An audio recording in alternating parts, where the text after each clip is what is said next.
उत्तराखंड के मुख्यमंत्री पुष्कर सिंह धामी ने न्यूज 18 से एक्सक्लूसिव बातचीत की। उत्तराखंड के कई मुद्दों पर उन्होंने अपनी बेबाक राय रखी है। धामी ने न्यूज 18 से बातचीत में कहा है कि सरकार जल्द ही 24,000 से ज्यादा नौकरी देगी, लाखों लोगों को स्वरोजगार से भी जोड़ा जाएगा। उन्होंने कहा कि कांवड़ यात्रा को लेकर उच्च स्तरीय बातचीत के जरिए ही हल निकाला जाएगा। अभी हमारे साथ हैं उत्तराखंड के मुख्यमंत्री पुष्कर सिंह धामी जी। सर, नेटवर्क 18 में आपका स्वागत है। सबसे पहले तो बधाई हो, क्योंकि बीजेपी ने आपको बड़ा दायित्व दिया है। क्या कहेंगे? बहुत धन्यवाद आपका। मैं आभारी हूँ प्रधानमंत्री जी का, हमारे राष्ट्रीय अध्यक्ष जी का, गृह मंत्री जी का, केंद्रीय नेतृत्व का, कि उन्होंने मेरे जैसे एक सामान्य परिवार में पैदा हुए, पिथौरागढ़ सीमांत क्षेत्र में पैदा हुआ और कर्मस्थली के रूप में मेरा क्षेत्र खटीमा रहा विधानसभा, जहाँ से मैं विधायक निर्वाचित हुआ। मेरी कोई राजनीतिक पृष्ठभूमि नहीं थी, उन्होंने मुख्य सेवक के रूप में मुझे चुना है। मैं उनका धन्यवाद करता हूँ और जिस विश्वास के साथ, जिन आकांक्षाओं के साथ उन्होंने मुझे काम दिया है, मैं निश्चित रूप से उस काम को पूरा करूँगा। सीएम साहब, एक सबसे बड़ा सवाल है कि उत्तराखंड में सिर्फ 6-7 महीनों में विधानसभा चुनाव है। बहुत कम वक्त आपको मिल रहा है सीएम के तौर पर काम करने में। बड़ी चुनौती आप देखते हैं इसको? देखिए, हमारा बहुत बड़ा परिवार है, बहुत बड़ा हमारा संगठन है और मोदी जी ने जो पूरे देश के अंदर काम किया है और उसमें से उत्तराखंड को जिस प्रकार से उन्होंने हमेशा एक आत्मीय भाव से और एक जिस प्रकार से उनका और उत्तराखंड के लोगों का उनसे जो सेंटिमेंटल अटैचमेंट है, जो एक मैं कहूँ कि जो हृदय की आत्मा का जो संबंध होता है, वो संबंध मोदी जी और उत्तराखंड की जनता का है। तो उन्होंने प्रधानमंत्री बनने के बाद जितने अभूतपूर्व काम, ऐतिहासिक काम उत्तराखंड के अंदर हुए हैं, वो निश्चित रूप से बहुत बड़ी हमारे लिए पूंजी है और उत्तराखंड की जनता भली भांति जानती है। इसलिए समय कम जैसी कोई स्थिति नहीं है। पिछले 4 साल से, 4.25 साल से जो हमारी सरकार चल रही है, उस सरकार ने भी बहुत काम किए हैं। मेरे से पहले वाले मुख्यमंत्रियों ने भी बहुत काम किया है। मैं उन्हीं कामों को आगे बढ़ाऊंगा और ये चुनौती तब होती जब मैं अकेला होता। इतना बड़ा परिवार है, सारे लोग हैं, बड़े अनुभवी हैं, मेरे सीनियर लोग भी हैं। हम लोग सब लोग मिलकर उत्तराखंड को आगे ले जाने का काम करेंगे। लेकिन एक सवाल है कि जिस तरीके से पिछले 6 महीनों में 3 मुख्यमंत्री, अब कांग्रेस भी इस सवाल को उठा रही है कि जहां आपको राज्य के विकास के लिए काम करना था, वहां मुख्यमंत्री बदला जा रहा है। देखिए, ऐसा है कि ये समय काल परिस्थिति के हिसाब से कई बार ऐसी स्थितियां उत्पन्न हो जाती हैं, लेकिन वो निर्णय हो जाते हैं कि किसको कहां पर क्या काम करना है। लेकिन उससे प्रदेश का कहीं विकास रुक नहीं रहा है। अभी हम कल दिल्ली आए हैं, बहुत सारी योजनाओं के लिए मैंने प्रधानमंत्री जी से अनुरोध किया, केंद्रीय मंत्रियों से अनुरोध किया। सभी लोगों ने बढ़ चढ़ करके उत्तराखंड को आगे ले जाने के लिए जो भी विकास के कामों में सहयोग हो सकता है उसका आश्वासन दिया है और आगे पहले करते भी रहे हैं। सर, मुख्यमंत्री जी, एक सवाल उठता है कि कांग्रेस लगातार महंगाई, भ्रष्टाचार जैसे मसलों पर आपको घेर रही है, तो बड़ी चुनौती आप मानते हैं? देखिए, देश की जनता भली भांति जानती है कि इस समय में देश की जनता को कोरोना की वैक्सीन देना बहुत ज़रूरी था।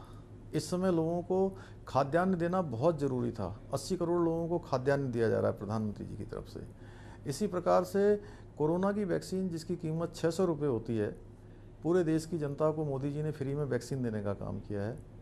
तो लोग जानते हैं कि ऐसी विपरीत परिस्थिति में भी कांग्रेस केवल राजनीति के लिए राजनीति कर रही है, क्योंकि उन्होंने कभी देश बनाने के लिए राजनीति नहीं की है। वो हमेशा जो है केवल विरोध के लिए विरोध करती हैं और अपने कार्यकाल को देखना चाहिए। उन्होंने मोदी जी के कार्यकाल में जिस प्रकार से देश में काम हुए हैं, जिस प्रकार से इतने संकटकालीन समय में भी देश मजबूती से खड़ा है, तो निश्चित रूप से उनका कोई मुद्दा नहीं है। पहले से कांग्रेस विपक्षी पार्टी के तौर पे रही, अब आम आदमी पार्टी भी। अरविंद केजरीवाल ने तो ये ऐलान कर दिया कि राज्य में वो 300 यूनिट तक फ्री देंगे।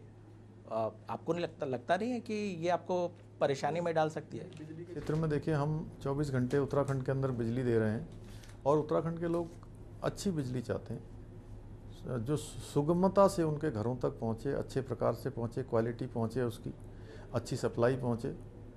और हमारा मुद्दा केवल चुनाव नहीं है, हमारा मुद्दा उत्तराखंड का विकास है।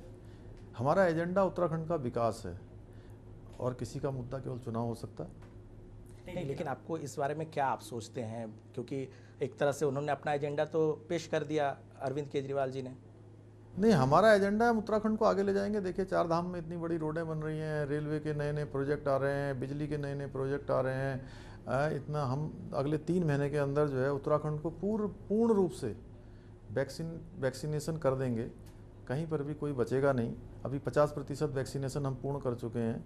हम हर हाल में, इस आपदा काल में भी, हम उत्तराखंड की जनता की जान माल की सुरक्षा हमारे लिए सर्वोत्तम प्राथमिकता है। एक सवाल देश के लिए भी बहुत बड़ा है और राज्य के लिए भी बड़ा है, वो है कोरोना महामारी से निपटने को लेकर। दूसरा वेव आपने देखा, आशंका जताई जा रही है कि तीसरा वेव भी आ सकता है, तो इसको लेकर राज्य में क्या आप लोगों की प्लानिंग है, क्या तैयारी है? देखिए, हमने पिछले दिनों इसकी बहुत गहन समीक्षा की है और तीसरी वेव के लिए हम लोगों ने oxygen cylinder, concentrator, bed, PICU bed, NICU bed, यानी कि छोटे बच्चों के लिए जो बहुत छोटे बच्चे होते हैं 1 साल तक के और उससे ऊपर वालों बच्चों के लिए हमने 1000 से भी ज़्यादा बेडों की वहाँ पर व्यवस्था कर दी है।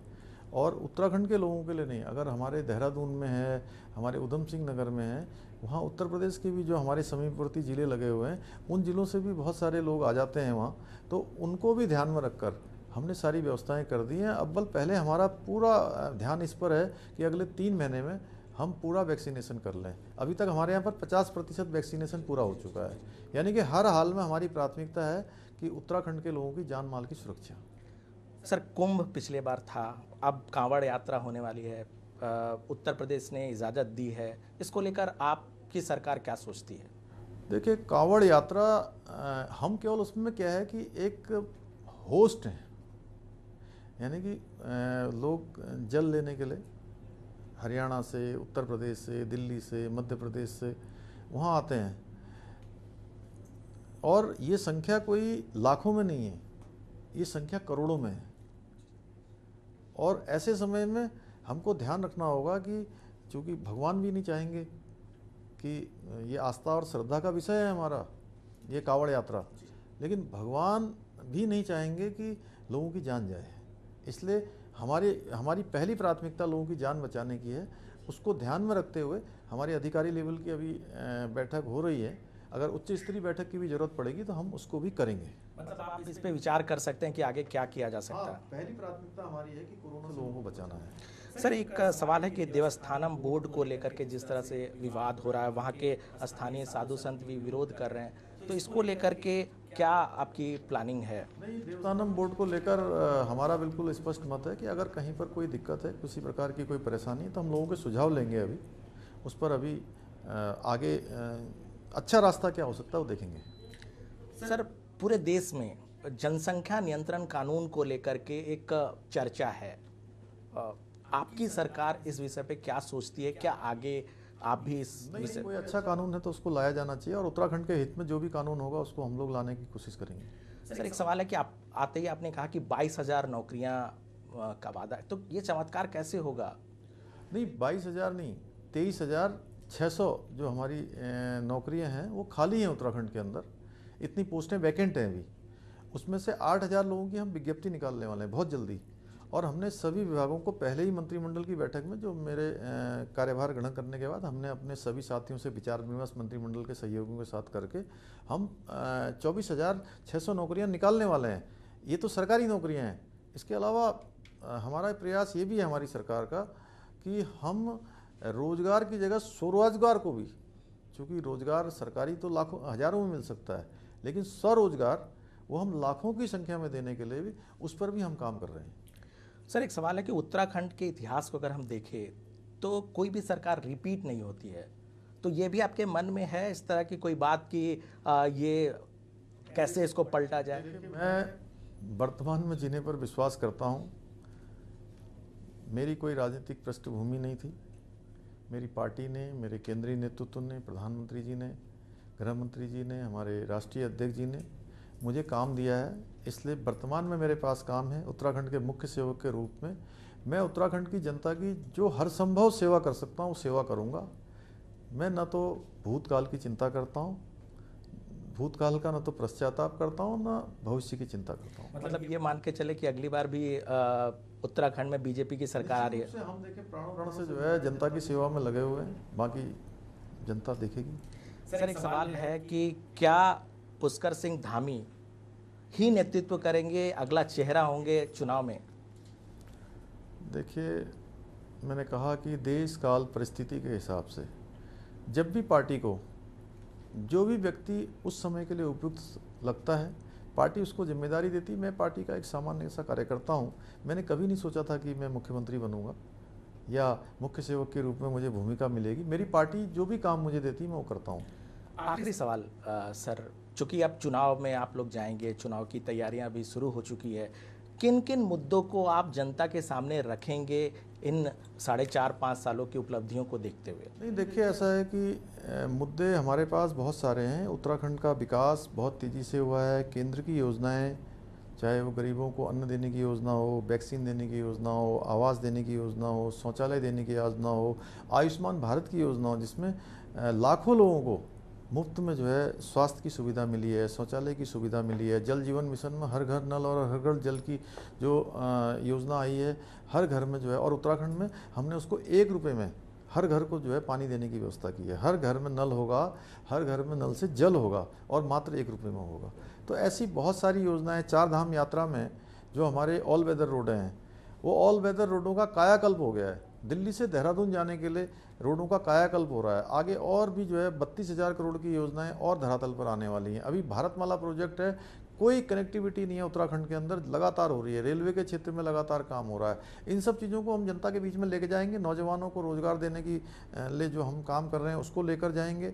उत्तराखंड की जो हमारे शहीद हैं, उत्तराखंड के जो आंदोलनकारी हैं, उनके सपनों के अनुरूप उत्तराखंड बनाना हम चाहते हैं। हम इन्हीं बातों को लेकर उत्तराखंड की जनता के बीच में जाएंगे। मुख्यमंत्री जी, आपने बात की नेटवर्क 18 से, बहुत बहुत धन्यवाद।